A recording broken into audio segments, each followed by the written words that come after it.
ఒక రివర్ ఉంది. ఆ రివర్స్ లో ఎక్కువ అవ్వడం వల్ల నైట్ 7:30కి మాకు ఒక అనౌన్స్మెంట్ ఇచ్చారు. రివర్ కి అటువైపు ఉన్న వాళ్ళని ఇటువైపు ఉన్న వాళ్ళని ఇల్లు ఖాళీ చేసి వెళ్ళి సేఫ్ ప్లేస్ ఉండమని చెప్పారు. మేము 5 వీధుల తర్వాత ఉంటాము. మరీ సిచ్యువేషన్ సీరియస్ అయితే ఈ రోజు ఆఫ్టర్నూన్ కి కానీ ఈవినింగ్ కి కానీ మాకు కూడా అనౌన్స్మెంట్ వస్తుంది. ఎవరో నాకు కమెంట్ చేశారంటే కేరళ ఎలా ఉంది, మాకు ట్రిప్ ఉందని. ప్రెసెంట్ అయితే ఇలా వరదలు ఉన్నాయి, దయచేసి ట్రిప్ క్యాన్సిల్ చేసుకోండి. వర్షం తగ్గితే వరద నీరు ఏమైనా కంట్రోల్ అవ్వచ్చునే కానీ వర్షం గ్యాప్ లేకుండా పడుతూనే ఉంది. ప్రెసెంట్ మీరు చూస్తున్నది ఆలువ. మాకు ఇక్కడ నుంచి 30 కిలోమీటర్స్ డిస్టెన్స్ అనమాట. అంటే గుంటూరు టు విజయవాడకు ఉన్న డిస్టెన్స్. ఆ ఎర్రగా కనిపిస్తుంది శివాలయం టెంపుల్, చూసారా ముట్టిపోయింది.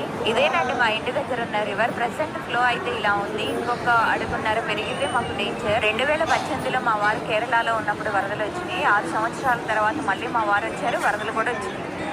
కేరళలో ప్రెసెంట్ పరిస్థితి అయితే చాలా దారుణంగా ఉంది. ఇదే పీచీ డ్యామ్, దీని గేట్లు ఎత్తడం వల్ల వరద నీరు వచ్చి రెడ్ అలర్ట్ అయితే ఇచ్చారు. మేము